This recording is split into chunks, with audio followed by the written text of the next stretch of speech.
Ya, selamat siang. Kembali lagi bersama saya Dr. Beni Bulur SH Makes. Jadi di sini saya mau jelaskan ya, di balik permintaan atau pengiriman surat saya kepada Dr. Hotman Paris Hutapea untuk tanding tinju dan debat hukum bukan tanpa alasan. Ya, jadi di sini sekali lagi saya mau menjelaskan, kalau saja Dr. Hotman Paris pada saat mengajukan memori kasasi ataupun akta permohonan kasasinya melalui prosedur hukum yang betul, misalnya dalam kondisi ini sudah ada pemberitahuan putusan pengadilan tinggi, berarti ada upaya hukum 14 hari. Dalam jangka waktu 14 hari dia bisa mengajukan akta permohonan kasasi. Kemudian setelah dia mengajukan permohonan kasasi, baru dia dikasih waktu lagi dalam 14 hari bisa mengajukan memori kasasi. Nah, ini kan sudah habis waktunya karena kuasa hukum yang lama, yang saya tahu saya itu nggak pernah dicabut, nggak ada pemberitahuan kepada kantor kita, dan dia resmi sah punya hak untuk menerima pemberitahuan itu. Nah, kalau dia sudah terima dan dalam 14 hari dia tidak ajukan upaya hukum, artinya dia sudah tidak punya upaya hukum lagi alias sudah berkekuatan hukum tetap. Itu sebabnya karena dia sudah tidak punya upaya hukum lagi untuk mengajukan kasasi, kita mendapatkan surat keterangan inkrah atau berkekuatan hukum tetap yang kita sudah tindak lanjuti dengan permohonan eksekusi atau dan unmanning. Tapi kenyataannya kan inkrah tiba-tiba dicabut oleh panitera, tiba-tiba Dr. Hotman Paris masuk, ya kan, menyatakan kasasi dan kemudian mengajukan memori kasasi. Nah, yang kita protes kan cara prosedurnya yang diduga nggak betul. Nah, saya sudah bikin surat ya, baik ke KY, ke Badan Pengawas Mahkamah Agung, ke PT, Ketua PT, ya kan. Dan sampai hari ini saya juga belum pernah mendapatkan jawaban tindak lanjut dari laporan kita. Saya heran, makanya di sini saya pikir ya sudahlah. Saya sempat diperiksa memang di PT, ditanyain masalahnya. Habis itu belum pernah ada lagi jawaban-jawaban tentang tindak lanjut surat-surat kita itu. Nah, di sini saya pikir ini hukum kok begini ya, makanya saya awalnya ajaklah debat hukum kepada Dr. Hotman Paris, mau menanyakan kita, karena kami sama-sama S1-nya dari Universitas Katolik Parahyangan, harusnya kan menimba ilmu yang sama, ya kan. Tidak ada tanggapan, kebetulan dia tantang Rocky Gerung adu tinju, ya saya pikir no viral no justice, ya sudah saya tantang tinju sekalian lah Dr. Hotman Paris Hutapea. Jadi kalau Dr. Hotman Paris bicara, wah jangan-jangan ini mau nama tenar mau apa, enggak ya, bukan gara-gara nama tenar. Saya kalau enggak, kenapa enggak dari dulu saja lakukan tantang tinju itu? Kenapa baru sekarang? Kalau memang tujuannya seperti itu. Saya cuma mau membela kebenaran, hal yang benar. Karena gini, jangan sampai ada dugaan Dr. Hotman Paris ini juga diduga kuat hanya pencitraan. Dia sekarang bela kasus Vina, katanya belain yang itu ya, prihatin segala. Tapi dia kenyataannya juga diduga kuat kan, kita juga nggak tahu siapa benar siapa salah, tapi pada kenyataannya ada seorang perempuan yang waktu itu dijalimi, dia malah bela suaminya. Ya kan, sekarang di kasus Menteng Raya ini juga buktinya kenyataannya juga dia tahu ini ada kasus seperti ini. Misalnya dia tanya dulu, dia cek dulu dong kalau dia memang mau bela yang benar. Ya kan, klien kita ini sudah menang di PNPT MAPK. Ya, nah sekarang saya mau tanya nih, kalau secara pidana nih, ini ada laporan nih terhadap klien saya ya. Klien saya ini, saya akan jelaskan sedikit duduk permasalahannya. Klien saya ini beli tanah dengan dasar putusan berkekuatan hukum tetap dari IWKI. IWKI ini tadinya bersengketa dengan PGI. Ya, IWKI menang inkrah, sudah dilakukan eksekusi pengosongan juga, udah diserahkan ke klien saya, udah sempat dibenteng. Tiba-tiba ada sekelompok orang dari Wisesa yang menyatakan bahwa dia adalah sebenarnya pemilik. Yang mana cara pembeliannya adalah seperti ini. Ya, tiba-tiba IWKI katanya bikin perdamaian dengan PGI. Ya, IWKI bikin perdamaian dengan PGI. Ini saya tanya nih. Ya, kemudian PGI menjual katanya kepada Nirwana. Nirwana katanya punya utang kepada Wisesa, ya, Nirwana punya utang kepada Wisesa. Kemudian bikin dilakukan penjualan lewat lelang sukarela, dibeli oleh Wisesa. Tidak ada di pemasangan hak tanggungan, dan lelang itu dalam 1-2 hari bisa langsung laku.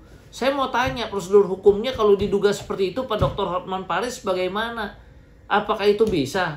Kemudian ada putusan berkekuatan hukum tetap dulu nih WKI. Apa bisa nih dari PGI tiba-tiba tanpa menghargai yang IWKI ini balik nama sertifikat dari PGI langsung ke PT Nirwana, saya tanya, apakah Anda tahu kasusnya seperti itu? Ya kan nggak bisa dong, harusnya seperti itu. Terus kok aneh tidak langsung AJB aja? Kalau pemegang sahamnya antara Nirwana dengan Wisesa sebetulnya sebagian besar sama. Ya, kok pakai ada lelang sukarela dulu segala macam, pasti cek katanya punya utang, kok sebagian besar pemegang saham di Nirwana ada di Wisesa juga. Nah ini yang saya mau tanya. Kan ini ada dugaan-dugaan yang janggal, makanya kita menangkan perkaranya. Ya, kemudian klien saya setelah melihat itu dia bikin gugatan. Ya, yang gugatan terdahulu memang di NO tidak dapat diterima karena IWKI waktu itu dijadikan turut tergugat, harusnya tergugat. Ya, klien saya sudah mendapatkan tanah itu, dia sudah keluar uang dan sudah lunas dengan dapat pelepasan hak. Itu buktinya. Yang belum dia bayar adalah kalau dia dapat surat, ya dia akan bayar lagi khusus untuk surat-suratnya kalau sudah jadi balik nama ke nama dia, kan begitu. Nah, kemudian karena ada ketidakadilan kita lakukanlah gugatan, ya. Saya ulang lagi gugatan itu. Ya. Gugatan itu kami menangkan, ya baik di PN maupun PT, dilakukan penyitaan. Ya. Pertama saya lakukan gugatan tahun 2018. PT Wisesa waktu itu masih mengaku-ngaku sebagai punya dia.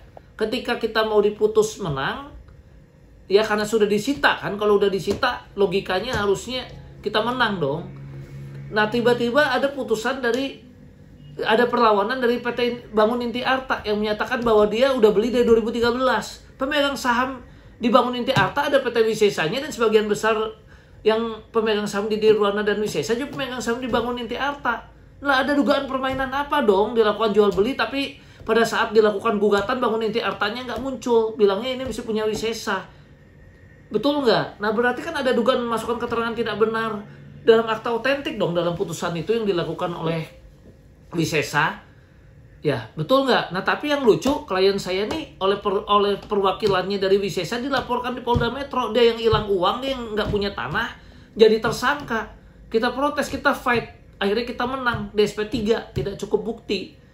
Nah lagi enak-enak klien saya memang dulu pernah ya, dan kita sudah pernah ada upaya hukum kalau ada perjanjian perdamaian.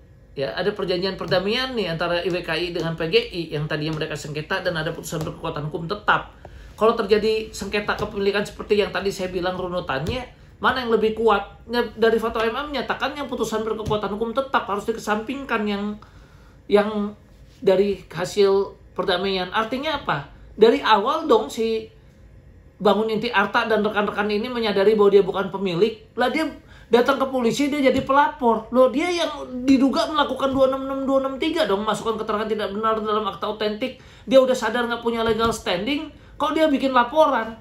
Nah yang lucunya lagi ketika Bangun Inti Arta kemudian melaporkan klien saya melakukan 266 hanya gara-gara apa? Klien saya karena merasa kecewa pernah membuat laporan polisi kepada IWKI. Ya maksudnya kan dilaporkan kan harusnya saya dapat tanah, bukannya melaporkan uangnya hilang, ini tanahnya.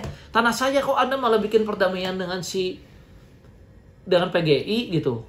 Ya dinyatakan bersalah. Kemudian ada perdamaian juga dengan klien saya diakui. Harusnya yang benar klien saya dijual ke klien saya. Ada perdamaiannya juga dengan IWKI. Ya, artinya apa?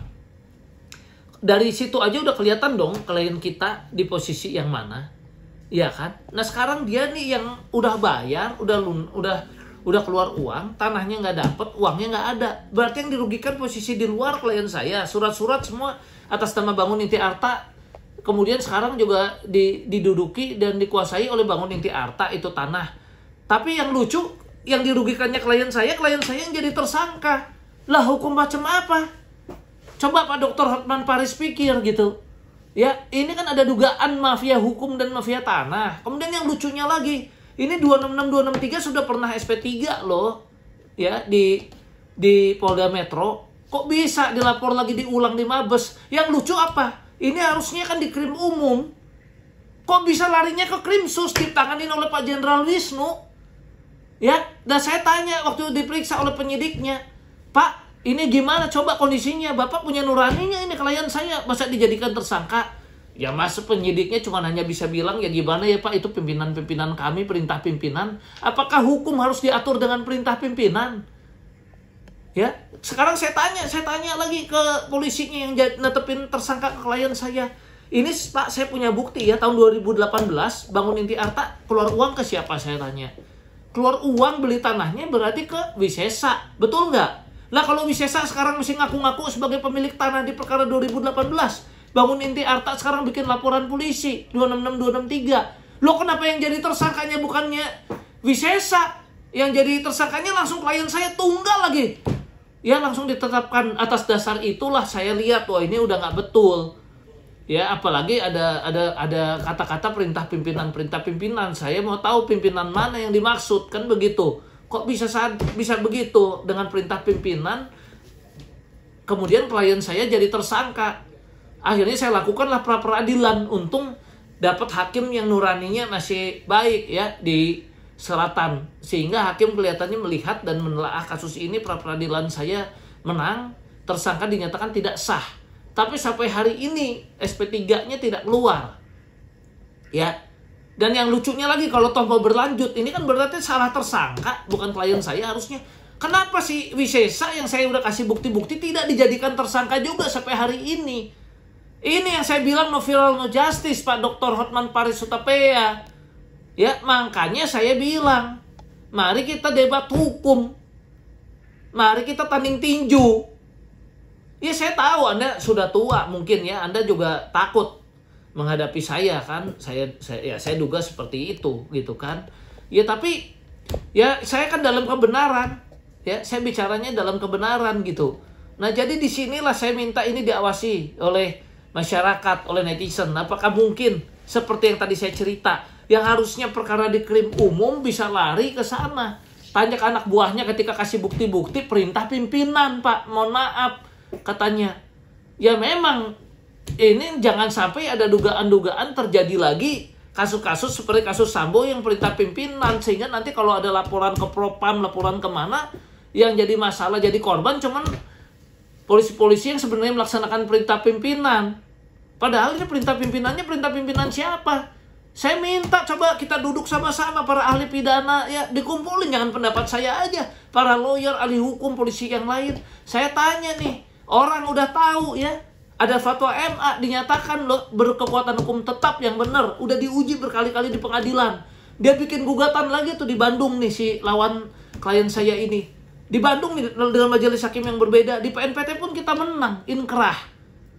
Ya, itu kan udah diuji, artinya kalau memang klien saya salah, dia dinyatakan perbuatan melawan hukum untuk jual belinya itu salah, tentu dia yang kalah dong, dia yang dibatalkan dong jual belinya. Ini kan yang dibatalkan dari hulu sampai hilir, jelas-jelas yang transaksi-transaksi yang dilakukan oleh klien Anda, Pak Dr. Hotman Paris Hutapea. Ya kan? Nah coba Anda sebagai seorang dokter juga analisa hukum ini gitu. Ya jadi jangan begitu kalau kasus ya yang diduga kuat untuk menaikkan nama Anda, kasus Vina, waktu belum masuk bioskop Anda diam, ya kan, sudah masuk bioskop Anda tangani, tapi kasus yang begini Anda terima. Inkrah bisa dicabut oleh, keterangan inkrah bisa dicabut oleh seorang panitera. Ya, kemudian klien saya nih, saya udah cerita nih duduk persoalannya. Ya, tolong Anda tanya coba ke penyidik, benar nggak begitu ceritanya? Cek data-datanya, saya punya data jawaban dari Wisesa yang ngaku-ngaku masih punya dia. Kan lucu, dia yang terima duit dari Bangun Inti Arta, dia yang mesti ngaku-ngaku bahwa itu tanah punya dia. Bangun Inti Arta bikin laporan polisi 266263, berarti harusnya siapa yang merugikan Bangun Inti Arta? Saya tanya. Wisesa dong, udah terima duit mesti ngaku-ngaku tanahnya dia. Kok Wisesa nggak dia ditersangka? Kok tiba-tiba klien saya yang di luar nggak dapet tanahnya, uangnya nggak ada, dia yang dijadiin tersangka? Ya untung mesti ada hakim yang punya rasa objektivitas dan keadilan mesti ada, sehingga pra peradilan kita dikabulkan, tersangka dibatalkan, ya dinyatakan tidak sah. Ya kan? Masa proses hukum sudah menang di Polda Metro, udah SP3, mesti bisa diulang lagi di Mabes Polri, masuk ke Krimsus lagi. Makanya saya bingung ini Pak Jenderal Wisnu dengan kawan-kawan, dan saya juga nggak tahu dengan ya saya juga mau tanya ke Pak Kapolri, tolong ini YouTube saya kalau bisa sampai ke tangan Bapak, tolong itu diusut Pak. Cerita seperti ini Pak Kapolri, tolong kita mohon perlindungan Pak Kapolri, Pak Kabaris Reskrim. Ada dugaan-dugaan penjaliman terhadap klien saya. Ya kasihan klien saya Pak, beli bener. Dari tahun 2007 dia beli. Apa nggak kasihan Pak, dia nggak ada tanahnya, uangnya nggak ada, malah dijadikan tersangka. Sudah menang inkrah, keterangan inkrah bisa dicabut oleh panitera. Ini bagaimana? Ya kan, nah, itu sebabnya menurut saya, ini yang menurut saya harus saya lakukan terpaksa untuk memviralkan, karena no viral no justice Pak. Ya, sama dengan kasus-kasus yang lainnya gitu. Yang saya lihat kalau nggak viral, ya kasus Vina buktinya masuk bioskop viral baru Pak. Penanganannya sekarang Pak Dr. Hotman Paris saja tiba-tiba turun ngebantu yang tadinya dia nggak ada nolongin sama sekali. Nah sekarang saya juga minta bantuan Pak.